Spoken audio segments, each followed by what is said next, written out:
Ang susunod na programa ay rated PG.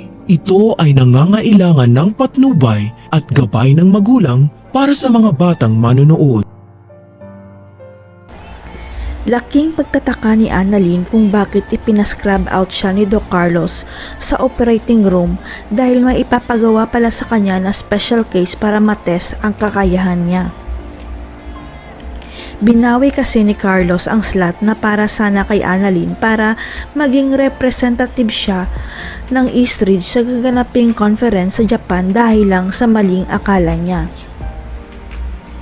Nalaman kasi ni Carlos na baka lumipat na si Annalyn sa Apex dahil nabawi na ni Doc RJ ang Apex kay Moira kaya dapat lang na bumalik si Annalyn sa ospital ng tatay niya.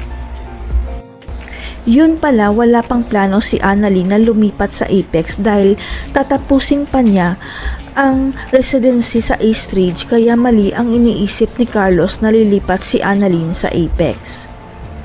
Pero si Carlos nagmamatigas pa rin na huwag ipadala si Annalyn sa Japan dahil sa isip niya baka sabihin ng iba na malakas ang kapit ni Annalyn dahil stepdaughter siya.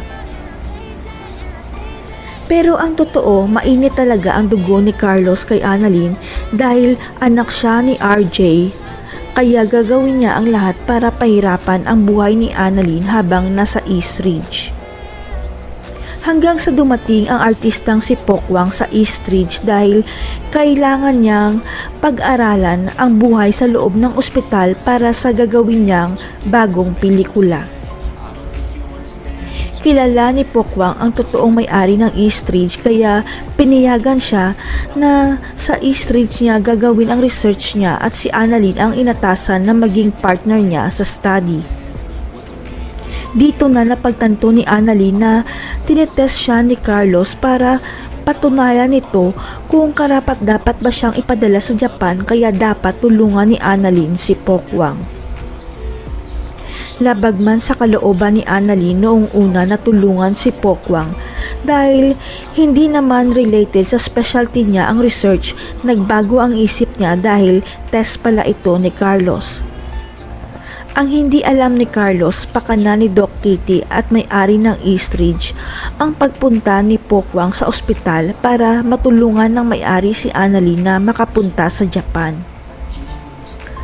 Kaya pala laking gulat ni Carlos na si Pokwang pala ang special case nila dahil wala rin siyang alam na nagsumbong pala si Doc Kitty sa may-ari ng Eastridge na lola ni Annalyn. Kaya naman ng lola ni Annalyn na ipadala ang apo niya sa Japan pero pinili niya na itago muna ang tunay niyang pagkatao para hindi magulat si Lynette at Annalyn.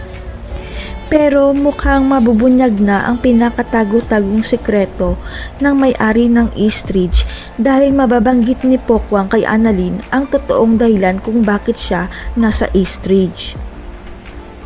Hindi mapigilan ni Pokwang na masabi kay Annalyn na kilala niya ang totoong may-ari ng Eastridge at hindi niya sinasadyang masabi na apo ka pala ng may-ari ng Eastridge. Kaya kahit anong pagkontra ni Carlos na huwag ipadala si Annalyn sa Japan, makakapunta pa rin si Annalyn kasama ni Lyndon dahil successful ang pagtulong niya kay Pokwang. Magpapakilala na kaya kay Annalyn ang totoong may-ari ng Eastridge na lola niya pala. Mag-cruise kaya ang landas ni Annalyn at Zoe sa Japan at mabibisto niya ang krimen nito? Abangan.